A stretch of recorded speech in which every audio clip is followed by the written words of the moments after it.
पिछले लेक्चर में पढ़ा था एटॉमिक स्ट्रक्चर के बारे में, क्वांटम नंबर्स हमने डिटेल में पढ़े थे, थोड़ा सा इंट्रोडक्शन पढ़ा था। तो आज हम वही चीज करने जा रहे हैं। हमने ये पढ़ा था, जो मेजर पॉइंट था आपका, शेल के अंदर आपके ऑर्बिट्स आते हैं, ऑर्बिटल के अंदर आपका क्या आता है, सब शेल। तो अगर हमसे पूछा जाए कि आप अगर आप शेल में से बता सकते हैं कि शेल में से सब शेल्स कितने होंगे और उसके अंदर टोटल नंबर ऑफ इलेक्ट्रॉन्स कितने होंगे, तो वो हम आज निकालेंगे। जैसे कि शेल हमने पढ़ा था, there are 4 types of shell. First जो नियरेस्ट टू द न्यूक्लियस होगी उसको हम टर्म देंगे K, then L, then M, then N. तो यहाँ पे वही हमें करना है, के एल एम एन। ये आपका हो गया number of shells. Shell numbering कर दीजिए, n is equals to 1, n is equals to 2, n is equals to 3, n is equals to 4। अब सब शेल का मतलब है, अब यहाँ पे आपको लेके चलना है azimuthal quantum number. Azimuthal quantum number आपका होता है फ्रॉम n टू n-1। आपकी लिमिट कहाँ से शुरू होगी, n से लेके n-1 तक। तो यहाँ पे आ जाएगा फ्रॉम 0 टू n-1 आपका लिमिट आ जाएगी। तो यहाँ पे आप सिंपल l की वैल्यूज कौन कौन सी होंगी, 0 तो होएगा ही होगा सब में, और आपका n-1 कितना आ जाएगा, 0। तो यहाँ पे आपका कौन सी ऑर्बिटल हो गई, l। जब l की वैल्यू आपकी 0 है तो आपका कौन सी ऑर्बिटल हो गई, दैट इज s ऑर्बिटल। उसके बाद आता है आपका l, फिर आप n-1 करेंगे तो 1। तो यहाँ पे आपकी कौन कौन सी ऑर्बिटल्स आ गई, s और p। यहाँ पे आ गया 0, 1, 2, that is s, p, d। यहाँ पे 0, 1, 2, 3, n-1, 4-1 दैट इज 3। तो 0, 1, 2, 3, तो यहाँ पे आ जाएगा आपका s, p, d and f। हम पहले ही बात कर चुके हैं, s के अंदर आपके कितने सब शेल्स होते हैं, दैट इज 1। तो s के अंदर आपके मैक्सिमम ऑफ इलेक्ट्रॉन्स कितने होंगे, 2। p के अंदर आपके 3 सब शेल्स होते हैं, दैट इज एक सब शेल में आपका 2 इलेक्ट्रॉन है, तो p के टोटल इलेक्ट्रॉन्स हो गए आपके 6। तो 2 + 6 that is 8 electrons. s, p, d इसको आप टोटल करिए, 2 + 6 + 10 दैट इज 18 इलेक्ट्रॉन्स। यहाँ पे आपका आ जाएगा 2 + 6 + 10 + 14 दैट इज आपका कितना आएगा, टोटल करिए 16 + 16 दैट इज 32 इलेक्ट्रॉन्स। तो आपका पूरा ऑर्बिटल बन गया, आपका पूरा इलेक्ट्रॉन का सिस्टम बन गया, ऑक्टेट सिस्टम बन गया। जो ऑक्टेट रूल था वो यहाँ पे हमारा अप्लाई हो गया। आपका मैक्सिमम ऑफ 2 इलेक्ट्रॉन्स आ सकते हैं to the nearest orbital, and maximum of आपके आ सकते हैं 18 एंड 32 इलेक्ट्रॉन्स, उसका मल्टीपल। तो टोटल इलेक्ट्रॉन्स यहाँ पे आ गया आपका 2, then 8 electrons, then 18 electrons and then 32 electrons, and further आपका यही मल्टीप्लिसिटी आपकी बढ़ती जाएगी। 32 से आपका फिर 64, फिर 128 electrons and there after.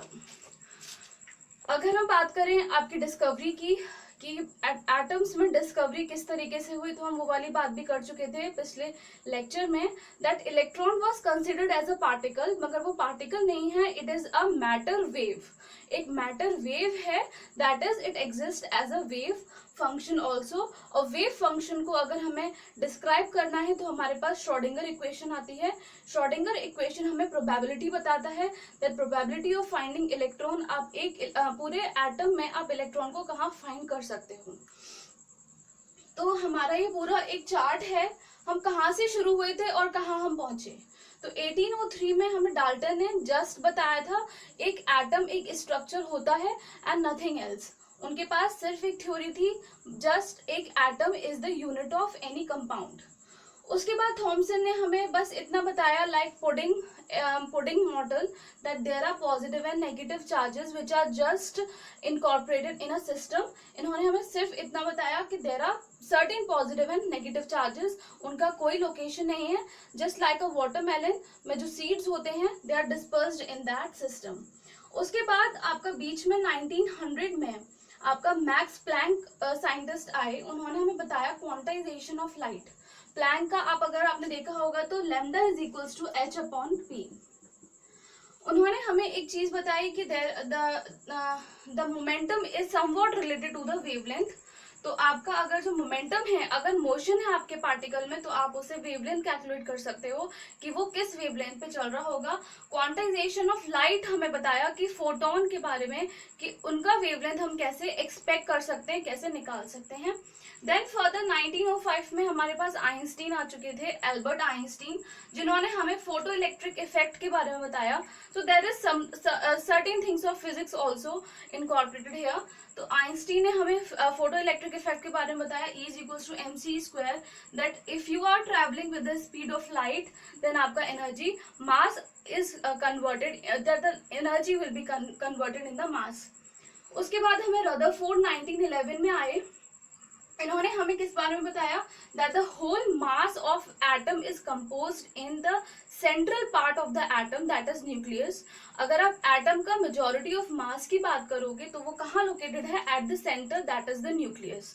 Bye the help of cathode ray experiment उन्होंने हमें बताया, तो उन्होंने हमें डिस्कवरी बताई ऑफ न्यूक्लियस, कि कैथोड रेज उन्होंने टारगेट करी एटम पे, और they were just deflected back from the central part. Central part से वो डिफ्लेक्ट बैक हो गई, जिसका मतलब था कि एटम आपका हॉलो नेचर का है, बट इनसाइड आपका कैसा है, रिजिड नेचर का, जो आपका कैथोड रेज को, आपकी कैथोड रेज को वो डिफ्लेक्ट बैक कर पा रही है, that is the negative particles को वो डिफ्लेक्ट बैक कर पा रही है। और आपका न्यूक्लियस के अंदर आपका कौन सा चार्जेस है, दैट इज पॉजिटिव चार्जेस। उसके बाद हमारे पास बोर मॉडल आया। बोर मॉडल ने हमें एनर्जी लेवल्स के बारे में बताया, N1, N2, N3, certain energy levels के बारे में उन्होंने हमें बताया कि यहाँ से आपका ट्रांजिशंस होते रहते हैं, एनर्जी कन्वर्ट होती रहती है, और एनर्जी से हम एनर्जी ऑफ एटम बता सकते हैं, रेडियस ऑफ एटम बता सकते हैं, इन 1913। देन 1924 में डी ब्रॉगली इक्वेशन आई, जिन्होंने हमें वेव मैटर के बारे में बताया, that electrons are actually the wave matter. Matter waves हैं, ऐसी वेव्स हैं जिसमें पार्टिकल्स हैं, और वो पार्टिकल फॉर्म में चलते रहते हैं, और वो वाइब्रेट करते रहते हैं। लाइक फॉर एग्जाम्पल, अगर हम बात करें ऑर्बिटल्स की, तो orbitals are not rigid in nature, they are actually in the form of waves. तो ये आपका मॉडल डी ब्रॉगली ने बताया, lambda is equals to h upon p। उसके बाद आपका आया Schrodinger wave equation. Schrodinger wave equation ने हमें बताया है कि आपका जो ऑर्बिटल्स हैं, orbitals do not exist, orbitals होती ही नहीं है, मगर जहां पर इलेक्ट्रॉन है वहां पे आपका क्या हो जाएगा, इलेक्ट्रॉन क्लाउड हो जाएगा। तो इन्होंने इलेक्ट्रॉन क्लाउड मॉडल हमें एक्सप्लेन किया, नॉट द ऑर्बिटल्स और सबशेल मॉडल। इन्होंने सिंपल हमें बताया कि जहां पर इलेक्ट्रॉन होगा वहां पे इलेक्ट्रॉन क्लाउड होगा, देयर इज कंप्लीट अनसर्टेनिटी, कि आपको एटम में हर जगह इलेक्ट्रॉन मिलेगा, दैट इज नॉट पॉसिबल। जहां प्रोबेबिलिटी होगी उसको हम बोलते हैं नोड एंड एंटी नोड। तो जहां पे प्रोबेबिलिटी इज जीरो, जहां पे probability of finding electron is zero, उसको हम बोलते हैं नोड। और जहां पे आपका मैक्सिमम होगी वहां पे आपका प्रोबेबिलिटी इक्वेशन हो जाती है साइज इक्वल्स टू 1। तो ये हम एक्सप्लेन पूरा पढ़ेंगे। तो हमारे पास 3 प्रिंसिपल्स हैं इलेक्ट्रॉन की फिलिंग इन ऑर्बिटल्स को लेके, कि how electron is filled in different orbitals and what its principal.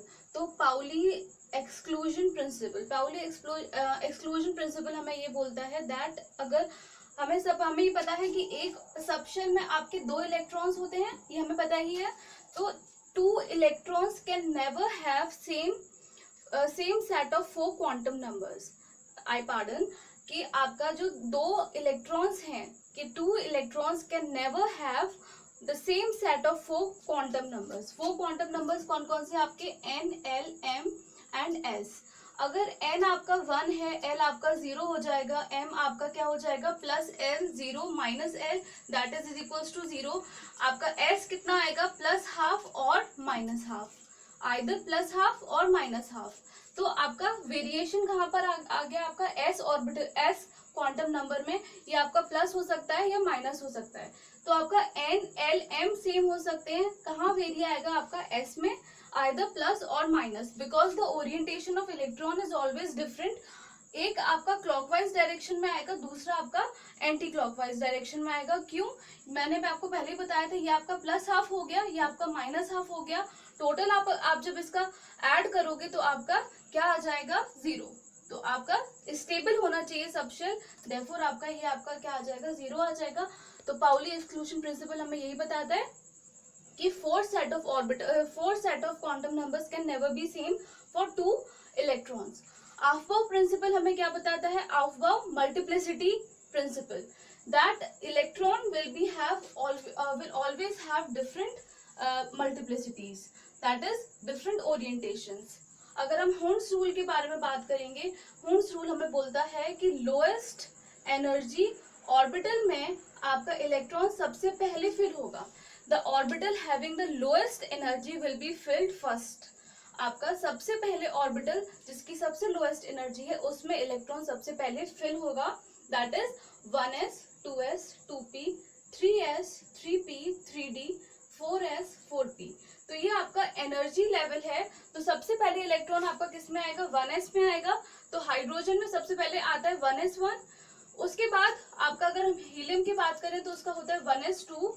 1s ही पहले फुलफिल होगा क्योंकि the lowest energy is of 1s। उसके बाद 1s के बाद नंबर आएगा आपका 2s का। तो लिथियम का आपका होता है 1s2 2s1। उसके बाद आपकी ऑर्बिटल क्या आ जाएगी, 2s1।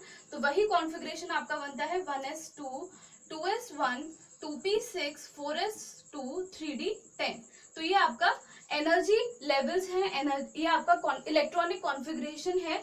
तो आप जैसे जैसे इलेक्ट्रॉन फिल करते चले जाओगे, the maximum number of electron in any atom, आप अगर फिल करते चले जाओगे आपका इलेक्ट्रॉनिक कॉन्फ़िगरेशन ऑटोमेटिकली बनता चला जाएगा।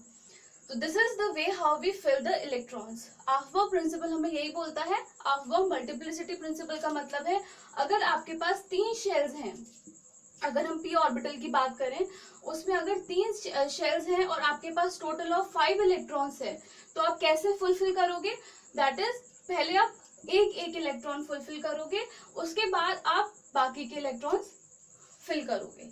तो इलेक्ट्रॉन्स मल्टीप्लिसिटी का मतलब है दैट सिंगल कि आपकी पेयरिटी है वो मिनिमम होना चाहिए।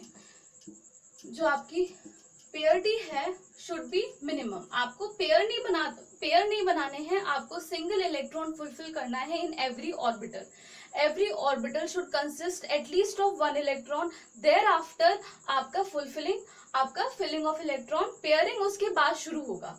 तो देयरफॉर ऑफबाउ मल्टीप्लिसिटी हमें ये बताता है कि पेयरिटी आपको मिनिमम रखनी है। 1 electron should be first time fulfilled in every orbital.